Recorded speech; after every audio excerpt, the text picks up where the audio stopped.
국회 법사위가 야당 주도로 대북 송금 의혹을 수사한 박상용 검사에 대한 탄핵소추 조사 청문회를 개최했습니다. 하지만 박 검사를 비롯한 핵심 증인들이 불출석해 여야가 공방을 벌였습니다.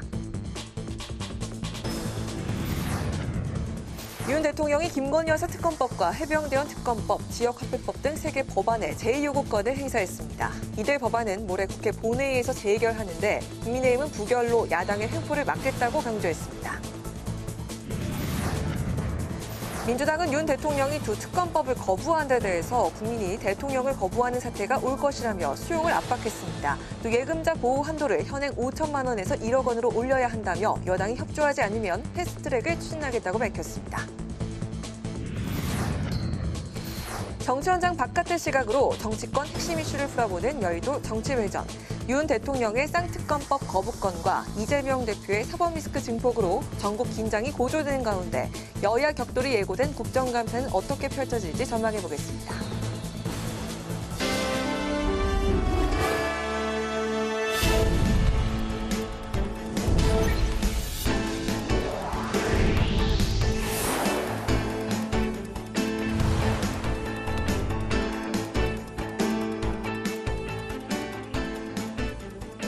여러분 안녕하십니까? 10월 2일 수요일 국회 라이브 6 시작하겠습니다.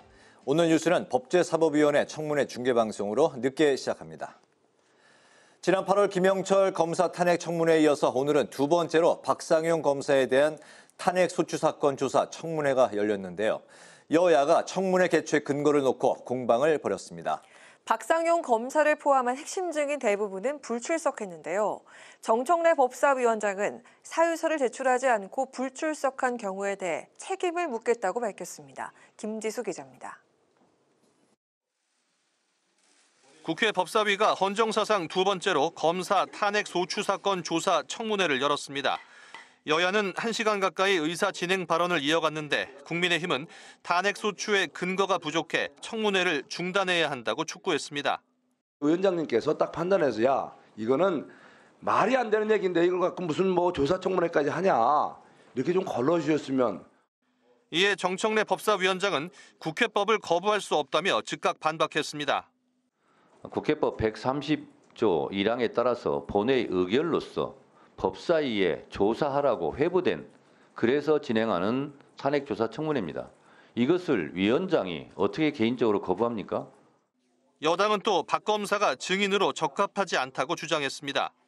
탄핵 소추안이 의결이 되면 헌법재판으로 가서 재판을 받게 됩니다.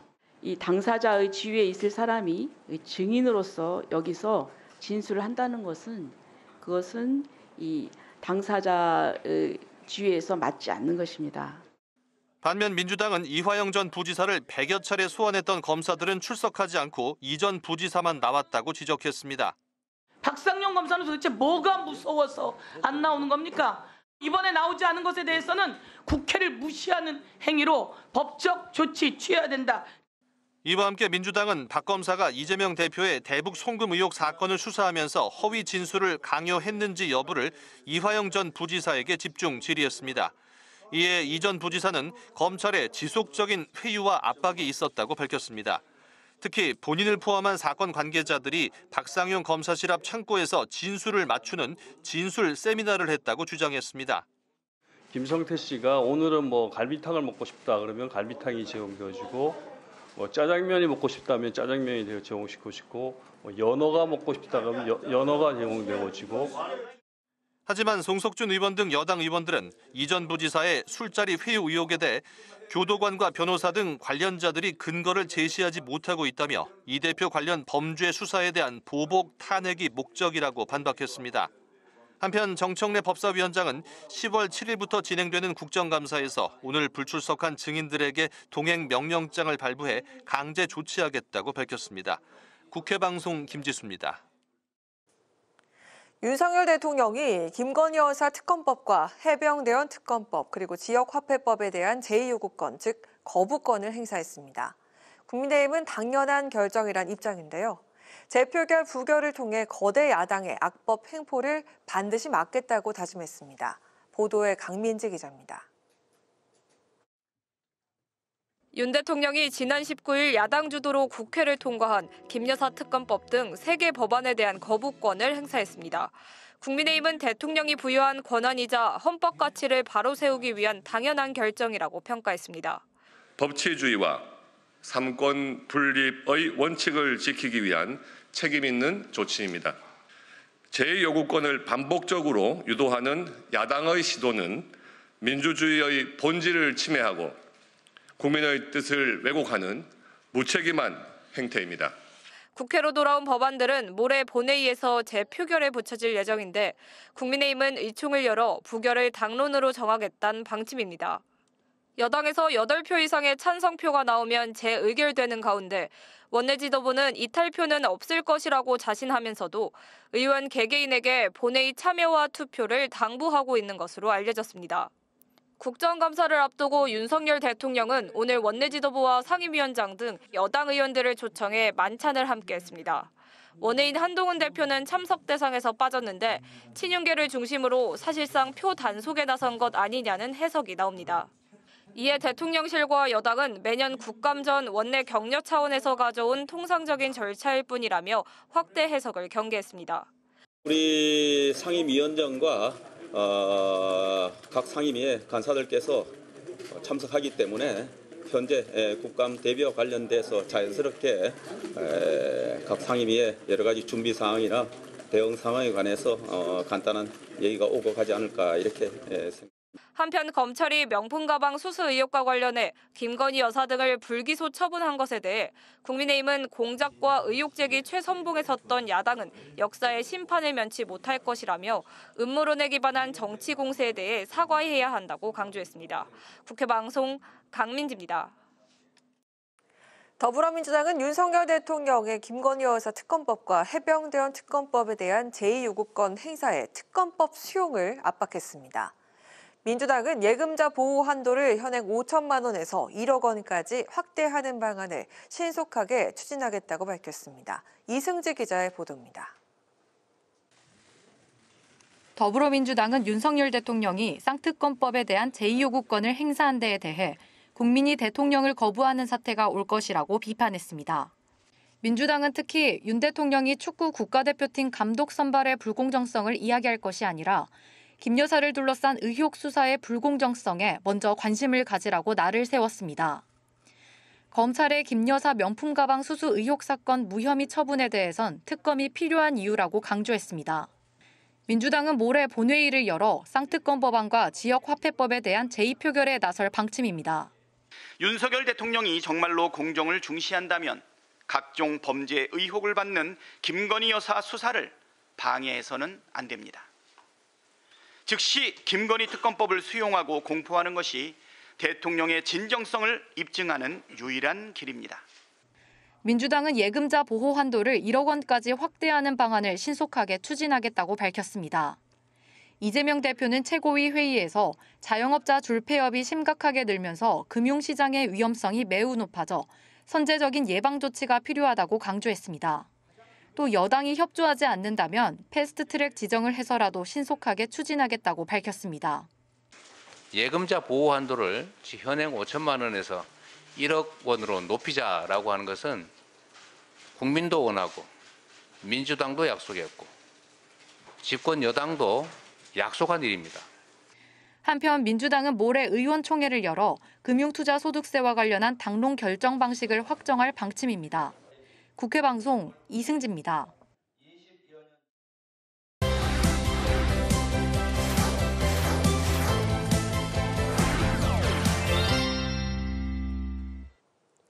네, 오늘 이슈픽 서한한 개건 기자와 함께 다음 주로 다가온 국정감사 이슈를 짚어보도록 하겠습니다. 서한한 기자 안녕하세요. 네, 안녕하십니까? 네, 22대 국회 첫 국정감사가 열립니다. 이 국정감사, 국회의원들이 주목을 받을 수 있는 기회인 만큼 국회의원들 의욕이 넘칠 텐데 그런 지점이 유독 두드러지는 부분이 바로 그 기업인 출석이잖아요. 네, 그렇습니다. 이 얼마 전에 추경호 국민의힘 원내대표가 이 당 소속 의원들에게 한 얘기가 있죠. 국감은 스타 탄생의 무대다. 이 다음 주부터 시작 시작되는 국정감사를 임하는 많은 국회의원들의 마음일 겁니다. 지역구는 물론이고요. 유권자들에게 어필할 수 있는 좋은 기회인데요. 그런 만큼 이 22대 첫 번째 국감을 임하는 의원들의 의욕이 남다를 것 같습니다. 그리고 그게 잘 드러나는 것이 바로 이번 국감에 출석하게 될 기업인들의 규모인 것 같습니다. 산자위는요, 이 삼성과 현대자동차, SK 등 이 주요 기업들의 대표를 부른다는 계획이고요. 또 고려아연 경영권 분쟁과 관련해서는 MBK 파트너스와 영풍그룹의 회장, 또 고려아연 회장도 현재 증인으로 채택을 했습니다. 또 최근에 이중가격제로 논란이 된 이 배달앱 3사 대표 모두 이 국감 증언대에 서게 됐습니다. 이 산자위도 산자위지만요, 이 상임위 중에 증인 및 참고인을 가장 많이 채택한 곳은 과방위입니다. 22대 첫 국감에서요, 증인을 100여 명 넘게 부르고 참고인을 50여 명 넘게 모두 160여 명의 기업인을 채택했습니다. 이는 역대 국감 중에 최대의 규모라고 합니다. 이 구글 코리아 대표와 삼성전자의 한국 총괄부사장과 MX 사업부장, 또 SK텔레콤의 커스터머 사업부장, 또 LG플러스의 컨슈머 부문장 등 이 대기업의 전문 경영인들의 이름이 대거 포함됐습니다. 네, 이번 국감에 또 어떤 스타가 탄생할지 기대가 됩니다. 역대 그 국정감사를 좀 돌이켜 보면요, 약간의 그 트렌드가 있는 것 같습니다. 이젠 PPT를 통한 자료 제시 또는 질문은 보편화가 된 것 같고, 예전에 그 소품을 좀 많이 가지고 왔었는데 이 소품은 좀 요즘 줄어든 것 같습니다. 네, 그렇습니다. 좀 제대로 짚어주신 것 같은데요. 이 한때 소품을 직접 보여주면서 주목을 받는 게 국감의 한 트렌드였습니다. 지난 2014년에는요, 이 환경부 국정감사 때 한 의원이 이 습지의 생태계 파괴 실태를 지적하겠다면서 당시에 이 괴물주로 불렸던 이 뉴트리아를 직접 들고 나오기도 했었고요. 정말 컸었던 기억이 나는데요. 네, 그렇습니다. 또 이는 지난 21대 국감까지도 사실 계속됐습니다. 이 이모경 민주당 의원은 지난 21대 국감 때 이 오징어 게임 주인공의 옷을 입고 나와서 질의를 했고, 네. 또 한 민주당 의원은 이 새만금 공사 현장의 수질이 오염된 것을 보여주겠다면서 금붕어를 그 물에 넣어서 죽여서 이 동물학대 논란이 제기된 바도 있습니다. 네. 또 이 모 국회의원의 의원은 이 양의 탈을 쓴 개 인형을 들고 나와서 이재명 대표를 비판했다가 본질에 해당되지 않는다라는 지적을 받기도 했습니다. 네. 이처럼 여론에서는 이 불필요한 소품으로 주목받으려 한다는 역풍이 제기가 되면서 이 22대 국회에서는 무리하게 소품을 이용하는 게 조금은 줄어들 것이라는 전망이 나오고 있습니다. 대신 이 책상에 본인을 상징하는 여러 소품을 놓거나 또 노트북에 여러 스티커를 아기자기하게 붙여서 자신의 정체성을 보여줬던 류호정 전 정의당 의원처럼 유권자들에게 자신을 어필하고자 하는 이 의원들의 새로운 시도는 이번 국감 때에도 등장할 것이다, 이런 관측이 나옵니다. 네, 알겠습니다. 또 많은 언론들이 주목을 하고 있는 조금은 복잡할 수 있는 김대남 전 대통령실 행정관 이슈도 짚어보도록 하겠습니다. 그 진보 성향의 한 유튜브 채널을 통해서 김 전 행정관의 통화 녹취 파일이 공개가 됐는데 이 발언 내용 때문에 여권이 시끄럽더라고요. 네, 좀 가장 시끄러운 이슈인 것 같습니다. 이 김대남 전 행정관이 이 서울의 소리 기자와 나온 대화가 유튜브에 공개가 되면서 여권의 리스크가 하나 더 늘어나는 그런 모양새입니다. 김 전 행정관이 이 용인 공천 과정에 있어서 김 여사가 힘을 썼다거나 이 한동훈 대표의 공격을 사주했다는 취지의 발언을 했기 때문인데요. 이 여권에서는 대외적으로는요, 이 김 전 행정관의 개인 생각이자 발언이라고 일축을 하면서도 이 디테일한 부분에 있어서 표정은 친한계와 친윤계가 조금 다릅니다. 당장 오늘 이 한동훈 대표는 김 전 행정관도 국민의힘 당원이라며 발언 내용에 대한 감찰, 즉 진상조사를 지시했습니다. 지난 7월 전당대회를 앞두고 한동훈 대표에 대한 공격을 사주한 것이 사실이라면 이는 명백한 해당 행위에 해당한다는 겁니다. 하지만 대통령실과 친윤계는 조금 분위기가 다릅니다. 이 대통령실 전 행정관 소속은 맞지만 이 김건희 여사를 리스크를 터뜨렸던 서울의 소리와도 이야기를 했던 이 김 전 행정관의 개인의 실수이자 생각이고 또 행실의 문제일 뿐이지 대통령실의 입장을 대표하지는 않는다는 겁니다. 이를 오히려 크게 키우는 게 이 서울의 소리, 즉 진보 진영이 원하는 것이라는 시선인데, 일각에서는 이번 이 김대남 전 행정관 이슈가 윤석열 대통령과 한동훈 대표 갈등의 내관이 될 수 있다, 이런 우려도 나옵니다. 그런데 민주당에서는 김대남 전 행정관 녹취 속의 그 대화를 토대로 김건희 여사 리스크를 지적을 하고 있는데요. 이번 이 공천 과정에서 개입 의혹이 제기가 된 이 부분에 추가된 의혹 제기이기 때문에 특검을 해야 한다, 이런 주장이잖아요. 네, 그렇습니다. 굉장히 쉽게 정리를 잘 해주신 것 같은데요. 이보다 앞서서 이 뉴스토마토가 김건희 여사의 공천 개입 의혹을 보도로 제기를 했었죠. 그리고 곧바로 서울의 소리도 이 김 전 행정관의 녹취를 토대로 공천 개입 의혹을 또 제기를 한 겁니다. 김 전 행정관이 김 여사가 공천에 개입을 하고 있다, 그리고 그 루트가 이철규 의원인데 그 대표적인 사례가 용인갑이다라고 이렇게 언급을 했던 겁니다. 물론 국민의힘에서는 말도 안 되는 개인의 주장이라고 일축하고 이철규 의원도 강하게 반발합니다. 특히 이 김 전 행정관은 용인에 출마했다가 당내 공천에서 배제됐었기 때문에 개인적인 부정적인 감정이 담겼을 거라는 겁니다. 하지만 민주당은 이 공천 개입 의혹이 여러 차례 불거진 만큼 김 여사 관련 특검의 필요성을 강조하고 있습니다. 또 이번 국감에서도 화력을 집중해서 김건희 여사의 특검의 필요성을 국민들에게 보여준다는 그런 계획입니다. 이를 위해서 법사위 등에서는 김 여사를 둘러싼 각종 의혹 관련 증인과 참고인이 무더기로 채택이 된 상태입니다. 이 공천의 주인공이었던 김영선 전 의원 또 윤 대통령 부부에게 김 전 의원을 공천받도록 얘기했다는 취지의 녹취가를 공개했던 명태균 씨가 이미 증인의 이름을 올린 상태고요. 김대남 전 행정관과 이원목 대통령실 공직기강 비서관도 이 용인갑 관련 논란의 증인으로 채택이 된 상태입니다. 국민의힘에서는 이 김건희 여사의 도이치모터스 주가 조작 사건까지 처리가 끝나면 김 여사의 이 사과 표명을 통해서 김 여사 리스크를 털어내겠다는 계획이 나왔지만 이 민주당에서는 오히려 이 10월 윤석열 대통령 위기설을 부각하면서 김 여사 관련 리스크들에 대한 공세를 강화하고 있는데요. 때문에 이번 국감에서 민주당이 어떤 새로운 의혹을 또 제기할 수 있을지 혹은 이 기존 의혹에 어떤 근거를 더 새롭게 제시할 것인지도 22대 첫 번째 국감을 지켜보는 관전 포인트가 될 것으로 보입니다. 네, 잘 정리를 해주셨습니다. 오늘 이슈픽은 여기까지 들어보도록 하겠습니다. 서한ang 개건 기자와 함께했습니다. 고맙습니다.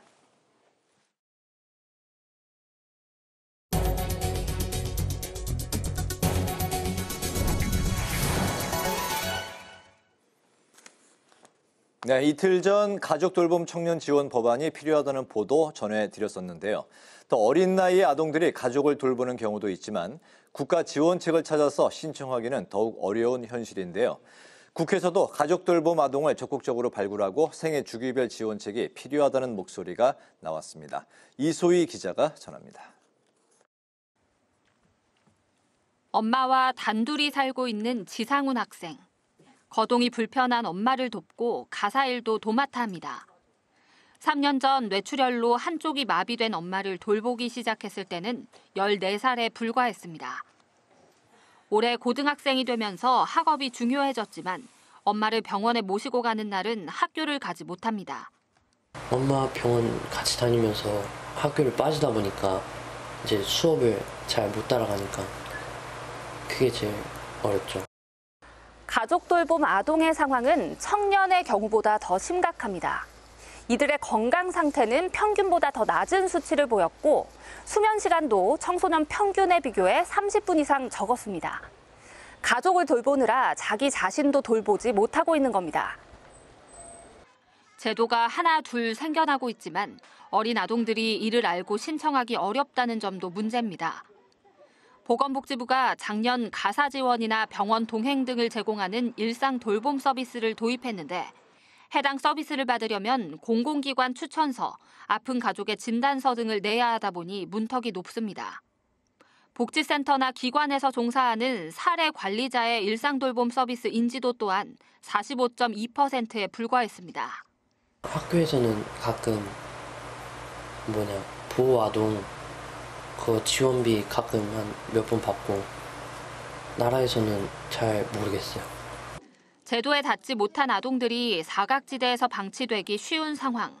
여전히 신청주의에 머물러 있는 우리나라 복지제도가 찾아가는 복지 서비스로 발돋움해 사례 발굴에 적극 나서야 한다는 지적이 제기됩니다.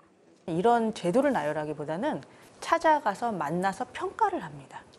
그래서 도대체 이 특별한 아동, 청소년, 청년에게 필요한 지원이 뭘까? 우리가 지금 리스트에는 없지만 이 가정에 필요한 게 뭘까? 이 청소년에게 꼭 필요한 게 뭘까? 이런 것을 평가를 해요. 아동의 상황을 최전선에서 살필 수 있는 학교의 상황은 어떨까? 학교에 상주하는 교육복지사나 학교사회복지사를 통해 위기 아동이 발굴될 수 있는데 복지사의 학교 배치율은 매우 저조합니다. 가장 많이 배치된 곳이 부산광역시인데 25%가 채 되지 않고요. 그다음에 가장 낮은 지자체의 경우에는 5%도 되지가 않습니다. 가족 돌봄 아동의 발굴도 제도적 지원도 미비한 가운데 국회가 대책 마련에 나섰습니다. 관련 법안을 발의한 더불어민주당 서영석 의원은 가족 돌봄 아동의 구체적인 실태 조사와 생애 주기별 지원이 필요하다고 강조했습니다. 어렸을 때는 돌봄 서비스를 해줘야 되고 조금 더 커서는 학교에 대한 교육 지원을 해야 되고 더 커서는 취업에 대한 문제, 나중엔 주거에 대한 문제. 이 법이 그런 데 큰 디딤돌 역할을 할 것이다 이렇게 생각을 하고 있습니다. 입법 추진을 위한 토론회도 열렸는데 전문가들은 가족 돌봄 아동의 실태 파악을 위해 전국적인 조사부터 수반돼야 한다고 입을 모았습니다. 조속한 입법을 통해 자각지대에서 버티고 있는 아동 청소년들이 세상의 따뜻함을 느낄 수 있기를 기대해 봅니다. 국회 방송 이소희입니다. 우원식 국회의장이 청년의 정치적 대표성 확대와 정치 교체 그리고 발전을 위해 결성한 한국청년의정 개원식에 참석했습니다. 공동준비위원장을 맡은 장경태 더불어민주당 의원은 청년 국회의원들이 다선 국회의원으로 활동하며 청년 세대의 목소리를 내도록 힘쓰겠다고 밝혔습니다. 김상우 국민의힘 의원도 청년 정치인들이 정쟁 수단이 되는 건 부끄러운 일이라며 논의를 통해서 청년들이 살아갈 미래를 착실히 건설해 나가자고 말했습니다. 우원식 국회의장은 청년들에게 희망을 주고 청년 정치인들이 활발하게 진출할 수 있는 제도 개혁 등 변화에 앞장서 주길 바란다고 당부했습니다.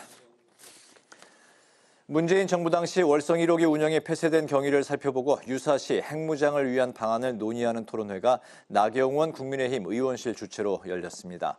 나 의원은 한국이 핵무장을 추진하는 데 월성 원전 중수로의 보호가 필수적이라고 강조하고 조기 폐쇄 조치에 대해 국가 안보 차원에서 경위를 진단해봐야 한다고 주장했습니다. 토론회에 참석한 원자력 분야 전문가들은 월성 중수로에서 발생하는 사용 중수와 삼중 수소를 국가 전략 물자로 봐야 한다며 에너지 안보에서 더 나아가 국가 안보 측면에서 활용 방안을 고민해야 한다고 주장했습니다. 변호사뿐 아니라 변리사도 특허 소송을 대리하는 유럽 통합특허 법원을 롤 모델로 삼아 지식재산권 법 제도를 개선하자는 의견이 제기됐습니다. 토론회를 주최한 김정원 더불어민주당 의원은 유럽 통합특허 법원은 기업의 특허 침해 소송의 문턱을 낮춰서 특허 기술 보호 수준을 높이고 있다고 설명했습니다. 김성원 국민의힘 의원도 법원과 소송 대리인의 전문성이 높을수록 기업이 소송에서 빨리 벗어날 수 있을 거라고 밝혔습니다. 우원식 국회의장은 일제강점기와 민주화 시대 등 나라의 위기와 도약의 시기마다 힘을 모아준 재외동포의 노고와 헌신에 감사드린다고 밝혔습니다. 우 의장은 오늘 세계 한인회장대회 오찬에서 대한민국의 위상이 달라진 건 국민과 재외동포 사회가 함께 이룬 성과라고 말했습니다.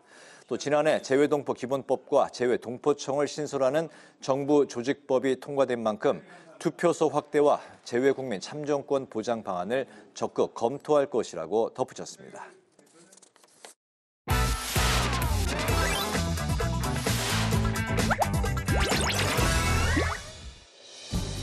(10월 2일) 강아랑이 전해주는 정치권의 뜨거운 말말말 강아랑의 정치랑입니다. 오늘 첫 번째 주제, 공격보도 사주입니다.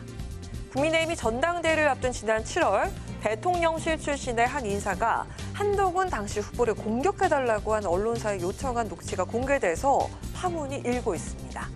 이에 대해서 한 대표는 연이어 반감을 표출하고 있는 상황인데요. 어젠 SNS를 통해 국민들과 당원께 부끄럽다는 심경을 올리는가 하면 오늘은 당대표 직권으로 김대남 전 대통령실 행정관에 대해서 당원 감찰을 지시했습니다. 친한계에선 해당 사안에 대한 배후를 밝혀야 한다면서 목소리를 높였는데요. 또 김대남 전 선임 행정관이 서울 보증보험 고위직으로 이동한 것에 대해서도 보훈성 인사가 아니냐면서 의혹의 눈초리를 보내고 있습니다. 사실은 상당히 충격을 받았어요. 경선 토론회에서 공개되고 이런 걸 보면 그냥 거대한 하나의 무슨 공작이 이루어졌나요? 선임 행정관 혹은 무슨 뭐 비서관이 그쪽에다가 자료를 주어서 자기네 당대표 출마하는 사람을 공격하라고 그러고, 이거 있을 수 있는 일입니까? 이거는 제가 보기에는 너무 심각한 얘기여서. 한동훈이 70억 가량의 당비로 횡령했다. 총선 때 여론조사 비용은 정확히 18억 원이었습니다. 18억 원이고 김대남 씨는 총선 백서팀이 조사 과정에서 그 지득한 그런 정보를 알 수 있는 위치에 있질 않아요. 네. 어떻게 알아가지고. 녹취록의 당사자인 김대남 전 선임 행정관은 대통령실을 그만두고 일어난 일일 뿐 아니라 대통령실과 여당을 이간질시키려는 행위라고 강하게 반박을 했습니다. 그러면서 탈당의 뜻을 밝히기도 했습니다. 공교롭게도 오늘 대통령실은 국민의힘 원내 지도부와 만찬을 가지는데요. 이를 두고 원외 인사인 한동훈 대표를 패싱하는 게 아니냐는 해석이 나오면서 정부 여당 간의 골은 더 깊어지는 양상입니다. 참 미묘한 시점이긴 한데요. 정기국회 또 국감 앞으로 또 다음 달에 있을 예산 관련 이런 국회 일정과 관련된 만찬이라고 보시면 될 것 같습니다. 굳이 패싱을 하는 그런 만찬이라고 보지는 않고요. 두 분이 따로 만나실 수 있는 기회는 언제든지 있을 것이다. 대통령실은 오늘 만찬의 성격에 대해서 국정감사를 앞두고 정기적으로 갖는 격려의 자리라면서 확대 해석의 선을 그었습니다. 녹취록 파문에 이어서 친한계 김 여사 사과 요구 그리고 오늘 만찬까지 대통령과 여당 대표와의 불편한 기류가 계속 이어지고 있는데요. 여당은 또 한 대표는 이 상황을 어떻게 타개해 나갈까요? 자, 이어서 오늘 두 번째 주제, 폐지 같은 유예입니다. 금투세 당론 결정을 앞둔 더불어민주당, 여전히 유예론과 강경 시행론이 맞서면서 여진이 계속되고 있습니다. 지난 24일이었죠. 공개정책 토론회 이후 인버스 투자 권유 논란이 불거지면서 당 내에선 금투세 시행에 대한 반감 여론이 더 커졌다는 평가가 나오고 있는데요.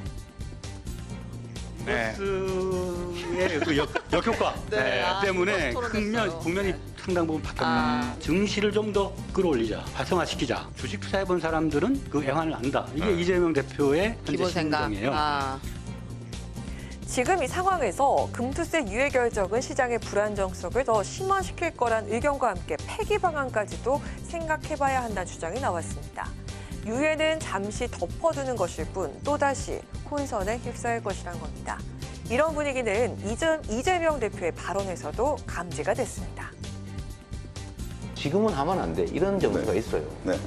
그래서 그런 점을 저희는 고려하지 않을 수가 없고 주식 투자하는 사람들이 화가 날 만한 게 맨날 뺏기고 부당 경쟁으로 손해보다가 가끔 한 번씩 돈 버는데 거기다 세금을 내야 된단 말이야?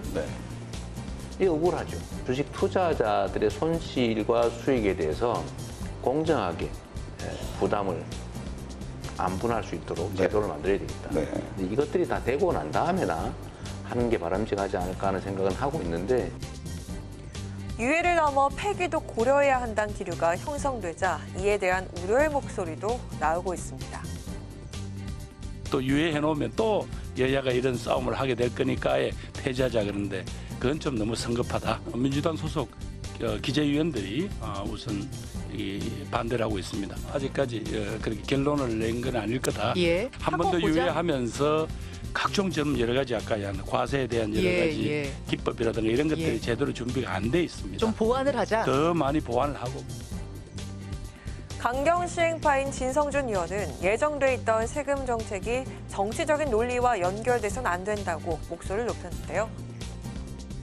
조세 정책을 그야말로 부정확한 인식에 기반해서 그야말로 정치적인 논리로 결정해야 된다라고 하는 것은 가당치 않다고 생각합니다. 지도부의 기류나 이런 걸 보면 그런 걸 우세한 것 같습니다. 의총을 통해서 결론이 날 것이니까. 민주당은 오늘 4일 의원총회를 열어 금투세 시행에 대한 당론을 결정하겠다는 방침이죠. 치열한 토론과 논의를 거치며 결정만을 남겨둔 민주당. 어떤 선택을 내리게 될까요? 지금까지 강아랑의 정치 랑이었습니다.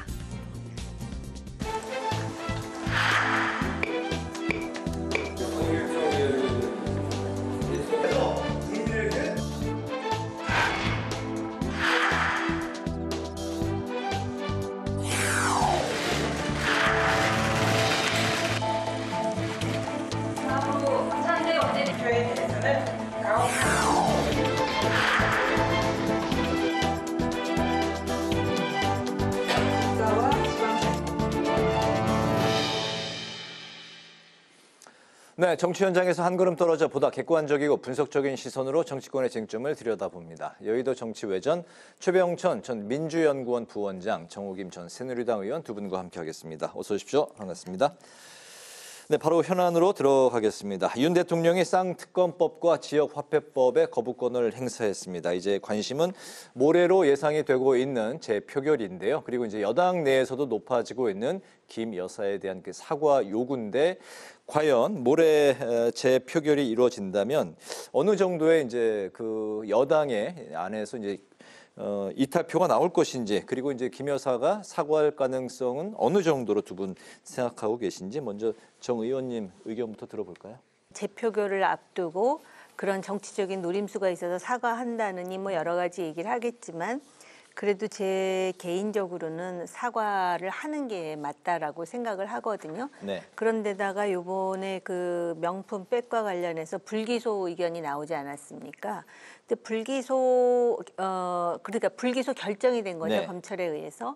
이것에 대해서도 여론이 좋을 것 같지는 않거든요. 그래서 한번 진심 어린 그런 게 필요하다고 생각하는데 네. 친윤계 내에서 사과 언급이 부적절하다라고 한다든지 대통령실에서 아직까지도 결단을 못 내리고 이제 고민 중이라는 취지로 그 반응이 나오는 것으로 볼 때 사과하지 않을 가능성도 여전히 있구나라는 생각은 들어요. 그렇게 되면은 계속 야당의 공격이 하나의 빌미를 주는 네. 그러한 상황을 만드는 것이 되겠죠. 네, 재표결 결과는 좀 어떻게 예상하십니까? 재표결로 가더라도 지금 8석을 과연 확보할 수 있을까 그런 생각은 들어요. 네. 그러나 이제 아마 이제 재표결에 대해서 뭐라 그럴까 그 특검법을 통과시키는 표가 한두 석이라도 많게 되면은 네. 이제 야당에서는 무엇이 됐든 10번 찍어 안 넘어가는 나무는 없다라는 그런 의지로 계속해서 정치 공세를 할 것 같다라는 느낌이 드는데 네. 여기서 우리가 이제 과거에 예상치 못한 변수가 뭐냐면은 또 다른 차원에서의 윤한 갈등입니다. 국민의힘 내부의 그 당원이면서 대통령실에서 근무했다가 나간 사람이 하필이면 서울의 소리 기자와 그런 네. 이제 이야기를 하는 것이 공개가 됐지 않습니까? 이것 때문에 지금 한동훈 대표는 당원이라는 사람이 그 대표에 대해서 결국은 뭐 자신의 대선 관련해 가지고 여론조사를 뭐 몇십억을 들여서 다는 등 그런 식의 그 소위 뭐라 그럴까요? 비난을 한 것에 대해서 굉장히 지금 분노하고 있고 고발했고 이런 상황이기 때문에 이것이 이제 그 재표결에 어떤 영향을 줄 수 있을지도 모르겠으나 네. 제가 볼 때 과연 친한계 의원이라고 했던 사람들이 얼마만큼 그 같은 생각으로 움직일지에 대해서는 네. 예단하기가 조심스럽습니다. 그렇군요. 네. 우리 최 부원장님은 모레로 이제 예상되고 있는 재표결 결과, 뭐 이탈표 어느 정도 뭐 예상을 하시는지, 그리고 이제 김 여사에 대한 사과 가능성, 어떻게 내다보고 계십니까? 둘 다 당분간은 별일이 없을 것 같은데요. 네. 일단 재표결은 국민의힘 내부에서 새로운 이야기까지가 나오고 있지 않고, 그리고 민주당에서 뭔가 좀 그쪽의 일부를 땡기거나 아니면 그쪽에 새로운 움직임이 있거나 그런 상태까지는 아니기 때문에 네. 재표결이 실제로 가결될 것까지는 않다, 아직까지는. 그리고 김 여사 문제는 지금 김건희 여사와 관련돼서 사과가 타이밍을 계속 반박자 또는 한 박자 반 이상 계속 늦었거든요. 네. 근데 지금 와가지고 사과를 할 것 같아 보이진 않고, 그리고 지금 계속 뭔가 새로운 의혹들이 터지고 있거든요. 뭐 공천 개입 논란이라든가 도이치모터스 주가 조작 같은 경우는 그동안은 통화한 적이 없다 그랬다가 못 온다 그랬다가 새로운 통화한 기록들이 여러 가지가 뭐 46번 이상 통화했다든가 네. 그렇게 나와가지고 보통 사과라는 거는 사과를 하면 매듭이 지어질 때 사과를 하는 경우가 있을 수 있는데 사과를 한다 그래서 매듭이 지어질 상황이 좀 잘 아닌 것 같다. 그런 점에서 네. 약간 버티기 국면으로 좀 더 갈 가능성이 높지 않을까 이런 생각이 좀 듭니다. 점점 의혹들이 이제 뭐 점점 더 눈덩이처럼 불어나고 다른 있는 의혹들이 계속 상황에서 이제 퍼지고 있기 때문에 이 시점에서 사과할 시점은 아닌 것 같다. 사과를 한다 그래서 뭔가 봉합되거나 매듭되기는 좀 어려운 것 같다라는 생각이 듭니다. 알겠습니다. 민주당이 오늘 윤 대통령과 여당 지도부와의 이제 원내 지도부와의 만찬을 향해서 재표결 표 단속이라고 비판을 했습니다. 오늘 그 만찬 역시 이제 두고서 말들이 많이 나오고 있는데 한동훈 대표만 이제 빠졌기 때문에 가장 여러 가지 말이 나오고 있는 상황이고, 한동훈 대표는 김대남 전 선임 행정관에 대해서 이제 감찰을 지시했습니다. 계속되고 있는 윤한 갈등, 좀 이게 앞으로 좀 어떻게 갈 것 같습니까? 이게 원래부터 사이가 안 좋았던 사람들 간에 이런 갈등이 있으면 오히려 의외로 풀기가 쉬운데요. 네. 원래 굉장히 좋았던 관계에서 한번 이렇게 이제 잘못 가닥이 잡아지면 이거는 풀기 어렵고 수습 불가능한 상황으로 갈 가능성이 훨씬 높아요. 더 이상 한동훈 대표가 윤석열 대통령에게 눈에 넣어도 아프지 않은 우리 한동훈은 아닌 것 같아요. 네. 사실 이번에 이제 이렇게 원내 대표단이라든지 관련 상임위원장을 부를 때 이것이 재표결을 앞둔 상황에서의 표단속이다라는 것이 많은 사람들의 전망이잖아요. 그럴 때 사실 당대표가 굉장히 중요함에도 불구하고 부르지 않는다는 자체가 세간에서 말하듯이 당대표에 대한 고립작전의 수순을 이제 넘어선 것이 아니냐. 그래서 한간에는 뭐 고사작전을 펴고 있다라는 극한 발언까지 나올 정도이거든요. 네. 그리고 제가 조금 전에 잘못 말씀을 드렸는데 한동훈 대표가 바로 그 서울의 소리 기자와 통화를 했던 그 사람에 대해서 감찰 지시했는데 감찰 지시를 하자마자 탈당을 해버렸어요. 네. 그러니까 과연 탈당한 사람에 대해서 감찰을 할 수 있는지도 또 법적으로 아마 분석이 필요할 것 같고요. 여기서 흥미로운 거는 이 김대남이라는 사람이 말입니다. 네. 지금 모 공공기관에 상근 감사로 가 있어요. 그 서울보증공사라고. 그런데 이 상근 감사로 간 것이 8월에 이제 그 이사회에서 의결이 됐더라고요. 그 네. 기관에서. 그런데 이 서울의 소리의 이모 기자에게 한동훈 대표에 대해서 지난번 대표 경선 때 또는 그 이전에 뭐 그 여러 가지 이야기를 하면서 그 한동훈 대표에 대해서 좀 그 나쁘게 써주면 속된 말로 그러면 김건희 여사가 매우 좋아할 거라는 취지로 말을 했잖아요. 그 말을 한 건 또 7월이더라고요. 그러니까 지금 김대남이라는 사람은 나는 이미 소위 그 대통령실을 나왔기 때문에 대통령실 사람이 아니기 때문에 문제가 안 된다 그러지만 이명수라는 사람, 즉 서울의 소리 기자와 그런 식으로 얘기를 한 거는 아마 대통령실 있을 때부터였던 것으로 알고 있어요. 네. 그 계속 이어졌을 뿐만 아니라 그 말하고 그리고 이명수 기자가 이 관련해서 기사를 올립니다. 올리고 나서 8월 달에 공공기관 상근 감사로 갔다 그러면 뭐 음모론이라고 말할 사람도 있겠지만 시계열상으로 볼 때 의심이 가죠. 다시 말씀드리면 이 정도 되면 대통령실에서 이 사람 임명을 철회하든지 뭔가 조처가 따라야 돼. 이거는 당으로 볼 때도 매우 해당 행위고 대통령과 영부인의 명예를 상당히 추락시킨 정말 기각문란도 이런 기각문란이 없거든요. 네. 근데 이런 상황에서 대통령은 아무튼 한동훈 대표와의 관계가 이렇다는 걸 아주 투명하게 만천하에 보여주시고자 하는 것 같습니다. 대통령실은 현재 뭐 김대남 전 선임 행정관의 개인 행동일 뿐이다 이렇게 이제 선긋기를 하고 있는 상황인데 어쨌든 윤한 갈등 좀 앞으로 어떤 국면으로 갈 것 같습니까? 앞에서 말씀하신 것처럼 윤석열 대통령께서 이렇게 되게 투명하신 분인 것 같아요. 본인이 갖고 있는 감정을 모두가 다 알 수 있도록 드러내가지고 하나는 지금 국정감사를 앞두고 있다긴 하지만 추경호 원내대표를 비롯한 한동훈 대표는 쏙 빼고 부른다든가 네. 다른 사람들이랑은 저녁 번개도 열심히 치지만 독대 같은 건 안 한다든가 그리고 또 한편으로는 우리가 어떤 사건 사고가 벌어질 수 있는데 사건 사고를 어떻게 처리하느냐가 중요하거든요. 사람이라는 건 누구나 실수할 네. 수도 있고 또 돌출적인 일이 벌어질 수 있는데 그런데 앞에서 김대남 전 선임 행정관이라는 사람이 여사가 한동훈 때문에 정말 진짜로 죽으려고 한다. 죽겠다. 그래서 서울의 소리 당신들이 한동훈을 치면 여사가 엄청 좋아할 거다. 이런 발언을 한 게 아무튼 알려졌거든요. 그러면 이 개인이 돌출 행동인지 아닌지 그거는 우리가 뭐 내면까지 알 수는 없지만 그런데 상식적으로는 공적인 조치를 하는 게 맞는 거죠. 그래서 당원을 탈당했으면 당내 거는 못한다 하더라도 사실상 공공기관은 대통령실이 이렇게 저렇게 관여가 가능하기 때문에 당연히 상식적이라면 날려야 되는 거죠. 상임감사직을 못하게. 그런데 이게 이제 실제로 보훈인지 아닌지는 알 수 없겠지만 이거를 어떻게 지켜보는지에 따라서 네. 거의 뭐 이렇게 한번 당해봐라 이런 거에 가깝게 이 설령 한동훈 대표의 감정이 있다 하더라도 이거 가만히 놔두는 경우 흔치 않거든요. 네. 이걸 이제 좀 지켜보면은 뭔가 감정의 정도를 좀 더 알 수 있는 하나의 지표가 되지 않을까 싶습니다. 네, 국정감사에서 이제 민주당이 이 부분에 대해서 이제 철저하게 파헤치겠다 이런 이제 그 입장인데 이번에 이슈는 이제 이재명 대표 사법 리스크에 대해서 좀 그 이야기를 옮겨가겠습니다.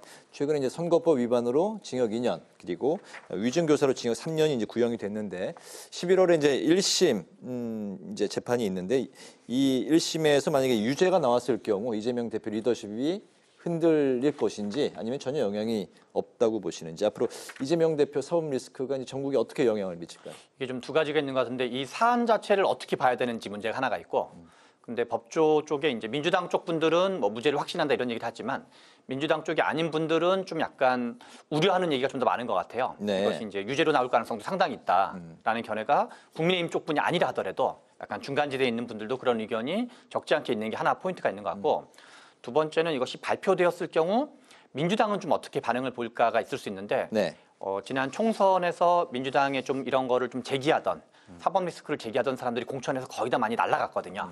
그래서 지금 민주당 의원들 사이에서는 약간 학습 효과 같은 게 있다 그럴까요? 그리고 이제 이재명 대표 그립감이 아주 세진 상태이기 때문에 제가 보기에는 1심에서 뭔가 당에서 동요하거나 반발 가능성이 나올 가능성은 상대적으로 낮은 것 같아요. 그런데 오히려 지금 선거법은 조희대 대법원장이 원래 6개월, 3개월, 3개월 해서 633이 선거법을 1심, 2심, 3심 하는 게 일반적인데 규정상으로는 네. 근데 지금 이재명 대표 같은 경우 거의 2년 가까이 지금 시간이 지났거든요. 그래서 민주당 내부에서도 이제 대선까지는 안 나올 거다라고 좀 안심하는 여론이나 생각이 좀 다수였었거든요. 네. 근데 이번에 뭔가 좀 세게 나오고 구형이 그리고 이제 조희대 대법원장도 규정대로 해라라고 하면서 일부에서는 내년 말까지는 늦어도 3심까지 나올 가능성이 있다라고 전망하는 소리들이 좀 있어가지고 네. 2심형이 어떤지에 따라서는 좀 여러 가지 당에 좀 새로운 변화와 국면들이 열릴 것 같다. 근데 아직 1심에서는 그러지 않을 것 같다고 생각됩니다. 당장 그 11월 1심에서는 뭐 민주당 안에 어떤 뭐 리더십이 흔들리지는 않을 것이지만 점점 시간이 흐를수록 이제 그 여파가 어떻게 흘러갈지는 알 수 없다. 네, 어떻게 보십니까? 비슷한 맥락에서요. 민주당 내에 흔들리지 않을 수밖에 없는 거는 이 사람들로서는 3심까지 봐야 되거든요. 만약에 이재명 대표가 지금 대표가 아니고 대통령이라면은 말 안 들었을 거예요. 왜냐하면은 다음 선거에 자신들을 공천할 근거가 전혀 없으니까. 네. 그런데 이 경우는 대선 후보이기도 하지 않습니까? 그리고 만약에 여기서 무죄가 나오면은 대선 후보로 가는 것이고 지금 현재 여론조사를 보면은 제일 많이 나오잖아요. 네. 그러다 보니까 눈치를 보는 거죠. 없는 데서야 걱정 안 하겠습니까? 조금 전에 우리가 김대남이라는 사람 얘기했잖아요. 그 사람이 서울의 소리하고 통화하면서 대통령에 대해서 얼마나 많은 흉과 비판을 하는지 저도 깜짝 놀랐거든요. 네. 이게 사람의 심리예요. 그러니까 속으로는 이 사람이 만약에 유죄가 되면은 힘들 수도 있다는 생각을 하지만 굳이 지금 당신 그러니까는 다른 대체제도 생각해야 됩니다라는 쓴소리를 뭐하러 하겠어요. 두들겨 맞을 텐데. 네. 그러니까 가만히 있는 것뿐이죠. 그런데 지금 선거법 위반과 위증교사 아닙니까? 다른 건 모르겠어요. 그러나 위증교사와 관련해서 말씀드리자면은 지난번에 구속영장 실질 심사를 했을 때 당시 판사가 위증교사와 관련해서는 혐의가 소명된다고 이미 얘기한 바 있어요. 근데 본인이 그거와 관련해서 지금까지도 자기는 무죄라고 주장을 하잖아요. 법정에서 제일 괘씸하다고 생각되는 부분이 자기의 죄를 뉘우치거나 반성하지 않을 때 양형 기준에서 더 높아지는 거거든요. 네. 그렇기 때문에 이러한 상황이 지금 국민의힘의 일부 의원들이나 기득권을 가진 사람들이 여전히 도덕적 해이에 빠진 게 법적으로 볼 때 선거법 위반도 그렇고 위증교사도 그렇고 지금 속된 표현을 쓰자면 빼박이라고 생각하는 사람들이 굉장히 많거든요. 네. 이게 국민의힘에 일정 정도 영향을 주는 거라고 생각을 하고 만약에 1심에서 하나가 유죄가 나오든 두 개가 유죄가 나오면은 그렇게 민주당은 겉으로 볼 때 동요하지 않는 것처럼 보이지만 일단 국민들 그다음에 무당층들 이 사람들은 상당히 달라질걸요. 이거는 자기가 평소에 민주당을 지지했던 지지하지 않았던 뭐 뉴스를 세세하게 들여다보는 거 아니기 때문에 이재명이 유죄야? 그럼 대선 후보 못 나가는 거 아니야? 이런 식의 심리적인 그런 전환이 있을 수밖에 없다라는 것이죠. 그렇기 때문에 민주당 내에서는 사실은 그러면 대안은 무엇인지 많은 고민을 전략적으로 해야 되는데 지금 당내에 그런 분위기, 그립을 확 잡고 있죠. 그 그립을 확 잡고 예를 든다면은 무슨 뭐 다양한 그 대통령으로서의 미래 경제 성장 전략이 대선 후보로서 이런 거 발족하고 그러는 거는 이재명 후보가 심리적으로 그만큼 굉장히 위기감을 느끼고 있다라는 것이죠. 네, 이재명 대표 사법 리스크는 앞으로도 큰 전국의 변수로 남아 있다. 뭐 그 뜻으로 정리를 하겠습니다. 민주당이 이제 모레 의총을 열고 이 자리에서 이제 금투세 결론을 낼 것으로 알려졌습니다. 뭐 지난주에도 이제 뭐 이거 논의를 했습니다만 시행이냐 유예냐 아니면 더 나아가서 이제 폐지까지도 현재 뭐 그런 이제 의견이 최근에 나오고 있는데 유예나 폐지 시에 지지층이 흔들 것인지 이제 개미 투자자들 지지층을 유입해서 오히려 더 큰 외연 확대를 할 것인지 어떻게 보십니까? 지금 우리나라가 코로나 이전과 이후에 달라진 여러 가지 중에 하나가 주식 투자자가 500만 명 정도 규모에서 지금 한 1,400 또는 1,500만 명 가까이로 늘어났거든요. 네. 이게 지난 대선 때 이재명 후보와 윤석열 후보가 1,600만 표시를 각각 받았기 때문에 그런 걸 고려하면 3분의 1이 넘는 거의 40% 가까이 되는 그 규모예요. 네. 그러니까 투표권자 기준으로 보면은 그래서 어마어마한 거여가지고 아마 이재명 대표 입장에서 그런 어떤 주식 투자자가 1,500만 명이라는 거를 까지를 좀 염두에 두고 움직이는 게 아닌가라는 생각이 들 정도인데 네. 그런데 민주당의 원래 기획재정위원회 관련 상임위가 이제 기획재정위원회인데 기획재정위원회 의원들은 심지어는 유예에도 원래 비판적인 의견이 되게 압도적 다수였었어요. 그런데 지난번 토론을 통해서 약간 지도부가 좀 세게 밀기도 하고 이재명 대표도 여러 가지 발언을 공개적으로 하기도 하면서 네. 약간 유예 쪽으로 갔는데 지금은 다시 또 일부 의원들이 폐지까지 얘기하고 있는데 민주당의 그동안의 어떤 관행, 정서를 고려할 때 네. 이게 원래 시행을 염두에 두는데 유예도 좀 한 박자 늦춘 건데 네. 폐지까지 간다 그러면 이게 뭐랄까 민주당이 좀 한번 뭔가 질적 변화 이런 거가 있는 거여가지고 저는 이러저런 논란은 있을 수 있지만 실제로 폐지까지 가기는 쉽지 않을 것 같다. 네.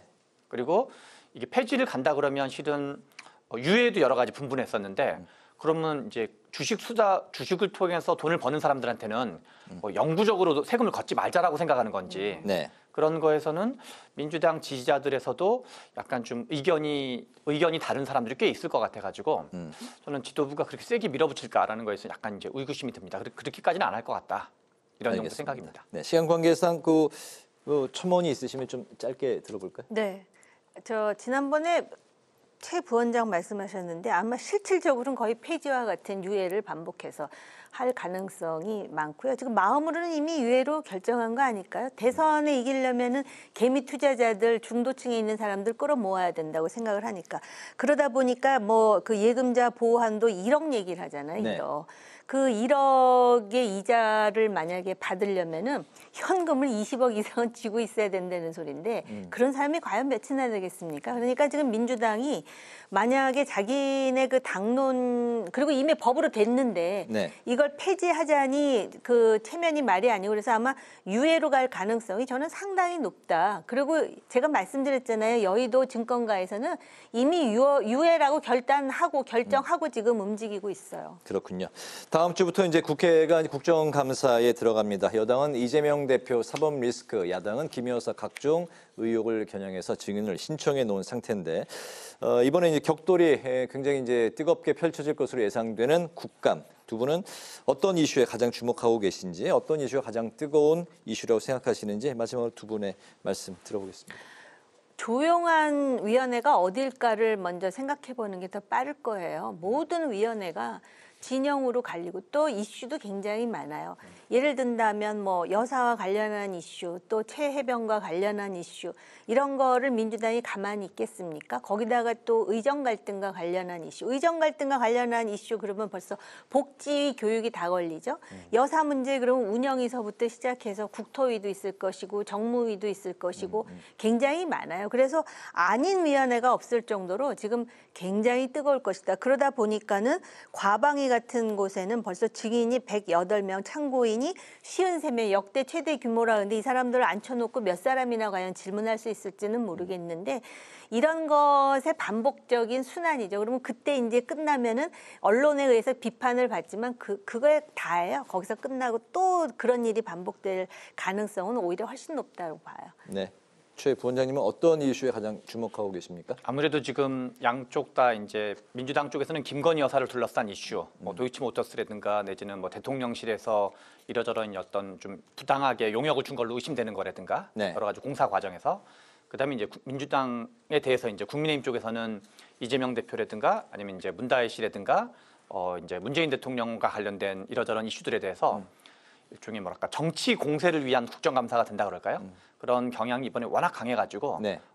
그게 아마 좀 중심적인 이슈가 되지 않을까 싶습니다. 네, 알겠습니다. 이제 오늘 방송 마칠 시간이 됐는데요. 아쉬운 말씀을 전해드려야 될 것 같습니다. 오늘 두 분과 함께한 마지막 시간이었습니다. 그동안 전국을 짚어주시는 논평 굉장히 감사의 말씀 드리고 아주 잘 들었습니다. 방송 마치기 전에 두 분 그동안의 이제 소감 듣도록 하겠습니다. 먼저 정 의원님부터 들어볼까요? 제가 오늘 토론을 하면서 네. 아까 예금자 보호한도 이재명 대표가 내놓은 거 이거는 지금 현재 5천만 원인데 이제 1억을 하겠다라는 거니까 좀 정정해서 말씀을 드리고요. 네네. 그다음에 국회 방송을 그동안에 하면서 사실 여기 국회 방송이잖아요. 네. 그럼에도 불구하고 한국 국회, 한국 정치권이 나아가야 될 당위적 방향에 대해서 제가 소신껏 말씀을 드렸다고 생각을 하고요. 그런 소신을 말씀드릴 수 있는 장을 제공해 주셔서 감사드리고 또 최병천 부원장 같은 분이 민주당에 계신 것이 참 다행이라는 생각을 하고 또 우리 앵커님도 또 굉장히 유명하신 분인데 같이 할 수 있어서 즐겁고 영광이었습니다. 제가 이제 중간에 원고에 없는 즉흥 질문들도 많이 드렸었는데 당황하지 않으시고 굉장히 논리정연하게 그 답변을 주셨던 게 굉장히 인상적이었습니다. 네, 최 원장님. 저는 이제 일단 국회 방송에서 저도 이제 오랫동안 국회에서 일했던 사람이기도 한데요. 국회 방송에서 뭐 이러저런 이제 자료 준비라든가 그런 걸 준비를 했었는데 직접 나와가지고 얘기해가지고 되게 이제 큰 영광으로 생각을 하고 있고요. 그리고 이제 우리 앵커님이랑 같이 만난 것도 그렇고 특히 이제 우리 정옥익 의원님 제가 이제 생각하기에 생각이 뭐가 다르지 싶을 정도로 네. 약간 싱크로율이 높은 그래서 많이 배우기도 하고 그리고 이제 말씀도 되게 재밌으면서도 위트 있으면서도 적절하게 수위를 조절하시면서 그러면서도 이제 좀 필요한 말 국민들에게 필요한 말을 하시는 거 들으면서 많이 배운 자리이기도 했었습니다. 네, 두 분의 싱크로율이 이제 높았다고 말씀하셨는데 그 배경에는 두 분이 논평을 합리적으로 하셨기 때문에 가능한 그런 접점이 있지 않았나 싶습니다. 두 분 건강하시고요. 두 분의 앞으로 행보도 저희 국회 방송이 관심 있게 지켜보도록 하겠습니다. 여의도 정치외전 지금까지 최병천 전 민주연구원 부원장, 정옥임 전 새누리당 의원 두 분과 함께했습니다. 두 분 그동안 잘 들었습니다. 건강하십시오. 고맙습니다. 감사합니다. 오늘 국회 라이브 6도 여기서 마치겠습니다. 시청해 주신 여러분 고맙습니다.